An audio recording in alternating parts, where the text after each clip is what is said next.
I mean, like, there's no excuses. So, you know, the ice was just tough. And so we came on back to us and started getting engaged. But, it is what it is. And I was being really the best. I think the last time. You have to look at it as positive, right? Like, we're coming off of a loss. It's a good opportunity for us to go and finish this place on a win. And that's how I feel it. And, everybody's had everybody's story because, you know, they're able to make us feel better and see that and go play. The Indiana Fever and Caitlin Clark were battling the New York Liberty for every possession. However, when Clark was absent from the action, the last few minutes took an unexpected turn. When she finally spoke, there were more questions than answers. What actually took place on the bench? Why didn't she show up when the game was most important? What did Caitlin ultimately disclose? Are set to take on the New York Liberty. Now, we are in the midst of sabotage. We are in the midst of a lot of nonsense going on with this team. A bonehead bozo clown put on her red nose of a coach in Stephanie White. She's having spaz attacks and losing her mind every time Caitlin Clark shoots the ball. After the Indiana Fever's defeat to the New York Liberty, Caitlin Clark could have easily pointed the finger elsewhere because there were many places to do so. Game if you're a fan of the Indiana Fever against the New York Liberty. But as I always say, and I start so many of these videos out, being an Indiana Fever fan is not for the faint of heart. I actually can't even remember the last time they took their starters out early. The Indiana Fever seem to always be in that crunch time, just like grinding it out for a win. And they almost had it after being down by 10 at the free throw line, of which the Indiana Fever shot an abysmal 50%. She could have blamed the demanding schedule, the never-ending travel, the physical defense, the missed calls, or even the 2 free throws that turned into the most popular crime scene on the internet. Rather, Clark redirected the focus on herself. And that response reveals much more about her mindset than any challenging game could. Full first half, ISOing all day, no teamwork, slow basketball, the ball not moving around. I mean, it's ridiculous work what we're doing out here. Then we get to the closing side of the game. AB going up with a contested shot. I mean, I don't know what she was throwing up at the end. Caitlin Clark throwing up a contested shot. I don't know what she had going on with this ISO stuff. Why are we ISOing when we just saw evidence that if we run the pick and roll, we can get a good look. We can get a good look, right? The entire first half was nasty work. ISO this, ISO that. I mean, my eyes felt like somebody dropped lemon drops in them. However, why is every error she makes viewed as a vote on her career as a whole?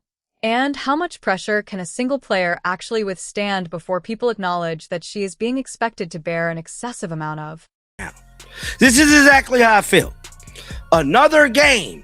Now, I made a video talking about Breanna Stewart, telling the world what Dallas did to stop the Fever. They gave y'all the game plan they was going to do to stop y'all publicly. And yet again, she run the offense through Kelsey Mitchell. Even a seasoned traveler might wonder if the league had mistakenly confused a basketball schedule with a punishment program by the time Indiana arrived for this game against New York. While attempting to maintain consistency in a conference where the margin for error is already excruciatingly narrow, Indiana has spent large portions of the season traveling between states, playing on the road, and switching between tough games.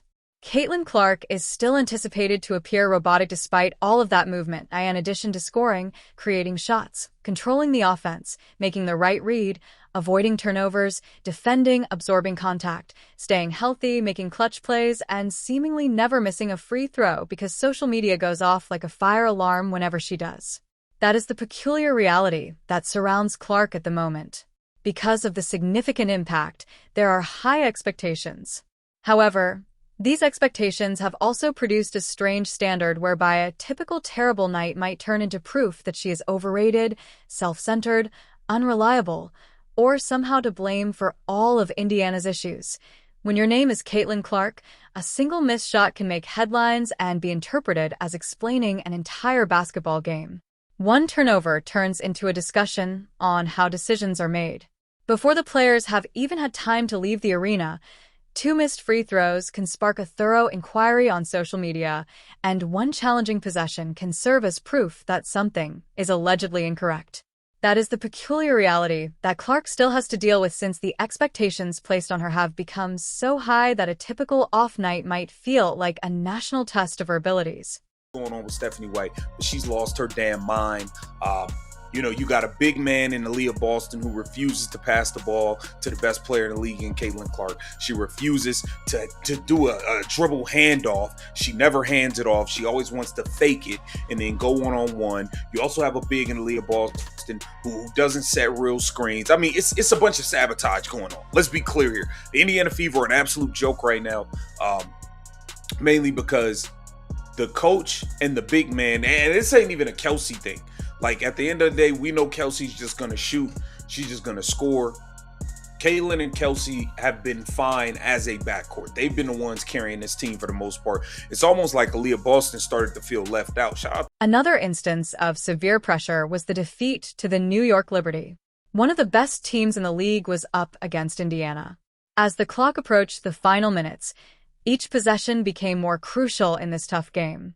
The 2 free throws that became one of the most talked about moments later were among the opportunities that Clark would likely want back. However, the fact that she missed them was not the most illuminating aspect of the narrative. It was her reaction to the disappointment. Rather than acting as though the errors never occurred, Clark accepted responsibility for them and considered how she could do better. That may seem straightforward, but given her current surroundings, it actually reveals a lot about her mindset. She is aware that being a competitor does not entail making every shot or choosing well on every possession. It entails being prepared to honestly assess such errors and then turn them into motivation rather than letting them become an ongoing source of annoyance.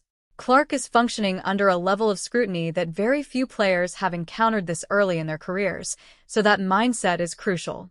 There could be a huge response if she makes a challenging three-pointer. However, some folks start wondering if she should have taken the same injection if she misses it a few nights later. She gets commended for her eyesight if she makes an amazing pass through traffic. However, if that pass turns into a turnover, detractors may abruptly claim that innovation was the issue. At the beginning of this game, they were going band for band, trading buckets, but the defense on both ends was just so bad. Everyone was getting blown by. People on the Liberty were getting blown by. People on the Indiana Fever were getting blown by the Liberty. So I can't say that this was one of those can't miss first beginnings of the game, though it did end up getting that way in the fourth quarter. The Liberty started coming away with a 10-point lead against the Indiana Fever. Did not know if the Fever could pick it back up, but they went on a run. It was a 3-point game. That is a very challenging balance for any gamer, Caitlin. Clark must maintain the level of aggression necessary to execute the plays that have made her so dangerous, while also realizing that taking such risks may occasionally result in errors. Without removing part of the ambition that results in challenging assists, a high playmaker cannot eradicate every turnover. Even a self-assured shooter cannot ensure that every shot will be unsuccessful. A player who wants the ball in pivotal situations cannot expect every choice they make under duress to turn out to be the right one. That is just how professional basketball operates. The difficulty is increased by the game's physical component. Clark must adapt to defenders who know that providing her with comfortable space is not an option. As a result, she frequently encounters physical contact, aggressive pressure, contact near screens, and defenders who are trying to make every possession miserable. While some of that aggression is just a natural aspect of playing competitive basketball, other incidents get contentious when spectators think authorities ought to have made a different decision. In any case, the fact is that Clark is rarely given the opportunity to work in a comfortable setting. She must work under pressure while being aware that thousands of people are observing every possession and that the attention she receives magnifies the effects of every choice she makes. People applaud the vision when she makes the challenging pass. When the same kind of pass fails, people start to doubt the judgment that went into it. Defenders fall on her when she attacks the basket. The question of whether the whistle hole should have been blown may also come up when she makes contact. Me watching that game, it was hurting me, fam. Oh my goodness. Then we get to the second half, we get to the third quarter, right? Late in the third, we start to figure out, if we run the pick and roll, we can not only get Caitlin a mid-range shot, not only get somebody a lay at the rim, we can also not take the shot and find an Aaliyah Boston in the corner. We can find a Sophie in the corner if we just take our time and focus and move the ball around, not panic. Then all of a sudden we figure that out. Oh my goodness, look how it works. Look how it works. Then Aaliyah Boston gets the ball in the corner, doesn't rush the shot, gets downhill on the baseline, and guess who we find? Sophie Cunningham in the corner. One player has a lot to take in while attempting to read a defense in real time. Just because the game starts doesn't mean the pressure goes away. If anything, it gets louder. Clark is undoubtedly at the center of Indiana's growing popularity as one of the most closely watched teams in women's basketball. The Fever are no longer just another squad that shows up on a schedule. The amount of attention in the brand has drastically changed, and their games are now significant events. Although that attention is worthwhile, there is a cost associated with it. Every opponent wants to defeat Indiana, and every defense is aware that halting Clark has the power to completely alter the Fever's offensive rhythm.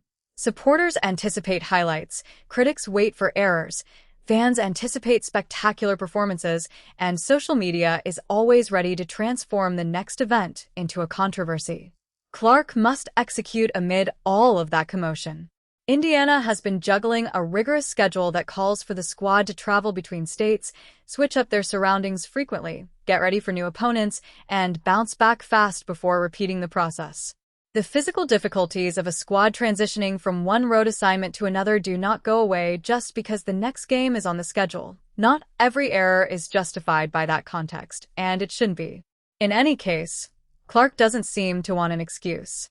One of the most intriguing aspects of her response is that she is not arguing that criticism should never be directed at her. She doesn't act as if every error needs to be justified. At the Indiana Fever, the problem in tonight's game, going up against the New York Liberty, okay, the lead changed like 6 times. Okay, let me see. Yeah, the lead changed 6 times, and they were tied 7 times in tonight's game. The biggest issue that the Indiana Fever ran into when going up against the New York Liberty in tonight's game was the free throws. They missed so many free throw shots at crunch time, guys. And I don't want to just drag Caitlin Clark, okay? Because again, yeah. Rather, she seems to be approaching challenging performances with the mindset that she can always do better. That is a competitor's mindset. A player who is simply interested in receiving accolades will try to find an excuse for someone else's error. Even when other things plainly contributed to the outcome, a player who truly wants to improve will eventually wonder what they could have done differently. As her career progresses, Clark's openness to reflect on herself may become more crucial. She is aware that she will miss shots. She is aware that she will make a mistake. She is aware that she will misread some possessions. She is aware that defenders will occasionally prevail. She is also aware that the next possession cannot be defined by any of those instances. At that point, the missed free throws start to pique attention more than the criticism that surrounds them. Those shots were important, of course. In the final moments of a close game, free throws are crucial, and things may have turned out quite differently if Clark had made both of his tries. Because she is a celebrity, there is no reason to act differently. However, admitting the significance of those efforts does not equate to saying that they define her. There are countless possessions, choices, defensive rotations, missed opportunities, great plays, and moments that don't end up on viral videos during a basketball game. When a performance is reduced to only 2 free throws, everything that occurred prior to those tries is ignored. We would be here. The story of the 2026 Indiana Fever, they're not winning the championship, guys. I'm going to just be honest with you. I don't believe they're winning the championship. They're lucky if they get into the playoffs. I believe that they're going to be knocked out in the first round. This has nothing to do with Caitlin Clark. Nothing to do with Caitlin Clark. If I'm Caitlin Clark, I'm talking to my agent right now. We're negotiating, and we're getting me the hell out of Indiana, bro. I don't even think getting a new coach could fix this. Granted, Stephanie White get a lot of the blame, but majority of the blame needs to be spearheaded and gone to none other than Amber Cox. Additionally, It disregards the reality that Clark has already made significant contributions to Indiana. She has stretched opposing defenses with her shooting range, opened doors for teammates, added another level of perimeter playmaking, changed the way defenders approach the Fever, and grown to be a significant part of the team's identity. Additionally, the focus on Indiana has shifted dramatically. The same individuals who recognize Clark's importance to Indiana can occasionally flip around and demand that she personally resolve every issue the team has. If Indiana prevails, Clark's genius may come up. The discussion may turn to Clark's shortcomings if Indiana loses. However, that is not how basketball operates. The quantity of errors a player makes does not always determine whether they are a good player or a great competition. After constructing them, they frequently do this. Clark's response is important because of this. She is not viewing the defeat as evidence that she is incapable of performing well under duress. She is viewing it as an additional chance to pinpoint her areas of improvement. Given that she is still growing as a professional player, that strategy is particularly crucial. Although she has already achieved a great deal, she still has a long career ahead of her. She is learning how opponents will defend her, how to handle various defensive tactics, how to handle the physical demands of the WNBA schedule, and how to strike a balance between the demands placed on her and the realities of being a single player on a team. No one should expect that procedure to be perfect. Look, I know I said the wins and losses weren't that important in the middle of this stretch for the Fever, considering the schedule. As I put it, it's diabolical. But there's some frustration points from it. The most important thing was them getting out healthy. That wasn't exactly the case. Myisha Hines-Allen looked to be holding her arm, looked to be in a lot of pain. There was no update after the game about her status, but there were some pain points from the way the Fever have played, really going back to some of that tempo game, but obviously in Dallas and then in this one as well. Some of that can be chalked up to fatigue. Some of that is some patterns that we've seen. The last 43 seconds or so will be pointed out a lot because Caitlin Clark was involved, who I thought played pretty well overall in this game, but she's looking for a foul on Feebich here. However, the distinction between a player having a terrible moment and a player being a bad player is sometimes overlooked in the criticism. Those are very distinct things. It's possible for Clark to have a bad shooting night without abruptly losing her shooting skills. She doesn't suddenly lose the ability to make free throws after missing 2 of them. She can make one dubious choice without turning into a stupid playmaker all of a sudden. That may seem apparent, but social media has the amazing power to transform a single instance into a whole personality evaluation. And that's where the criticism of these unsuccessful endeavors gets out of control. There is a somewhat inconvenient reality in store for those who are celebrating those misses as though Clark has been exposed in some way. Additionally, if the player doesn't allow a difficult moment to become a permanent identity, it becomes a part of progress. Both sides of that equation have previously been experienced by Clark. On some evenings, everything seemed to go perfectly during her performances, but on other nights, every error was amplified. She has received both outstanding praise and extremely harsh criticism, often in the same week. Anyone can struggle with that kind of emotional swing. Allowing external viewpoints to take precedence over internal norms poses a risk. Clark may lose the very ferocity that makes her effective if she begins playing only to escape criticism. She becomes less threatening if she starts to fear making challenging passes for fear of being criticized for making mistakes. Defenses have already won if she quits shooting because a miss would result in criticism.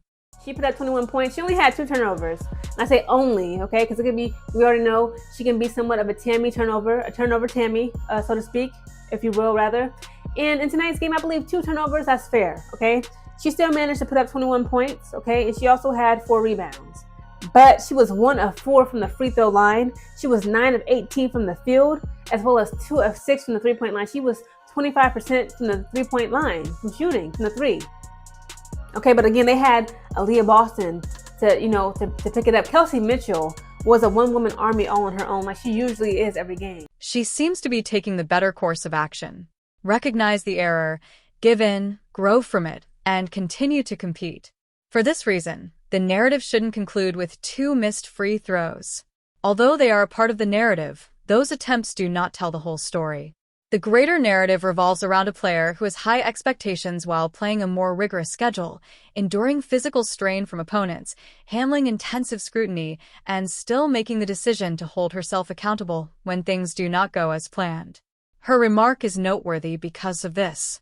It would have been simple for her to blame everything around her. Rather, she concentrated on getting better. And since those who are criticizing her are not going away, that mindset may prove to be one of her greatest advantages as the season progresses. She will still be under siege from the defenders. Indiana will continue to be tested by the schedule. The journey will go on. There will be ongoing expectations.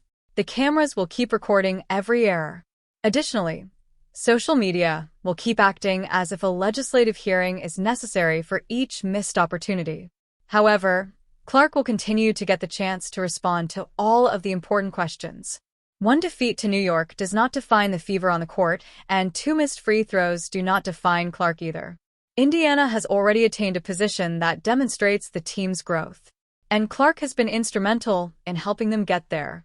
The fact that one night ended poorly does not negate that contribution. A missed shot does not lessen her impact.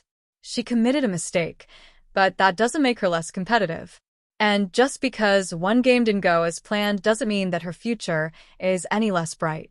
Goes to the ground here, looks for a foul call, doesn't get it. Then back on the other side, there is the foul that is called on Caitlin. I think Caitlin got the foul call there. Sends the Liberty to the free throw line. And then, this is the replay, by the way. And you can see, it's probably a foul. The arm is in there.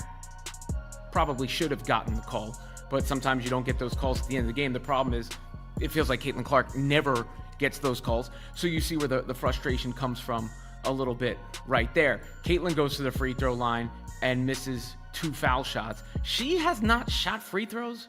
In actuality, challenging times can turn into some of the most beneficial experiences for a top competitor since they highlight areas that still require improvement. Clark doesn't require affirmation from everyone that she is flawless. Those 2 missed free shots will remain in the history of the game versus New York when Caitlin Clark returns to the floor, but they won't have any bearing on the outcome. That's what the reviewers might be overlooking. Once more, Caitlin Clark will miss shots. She will make blunders once more. At some point, she will experience another challenging evening. However, she will also get another chance to reply. She won't be avoiding that chance if her response to this loss is any clue. She'll be searching for it, because when everything is going well, a competitor's ability to avoid failure is not the true test. The true test is whether they can learn from a setback and return with enough self-assurance to demand the ball once more. Caitlin Clark is exactly what Indiana needs. There is a problem with that conclusion, despite everyone's celebration of the 2 missed free throws as if they had written the last chapter. The narrative is far from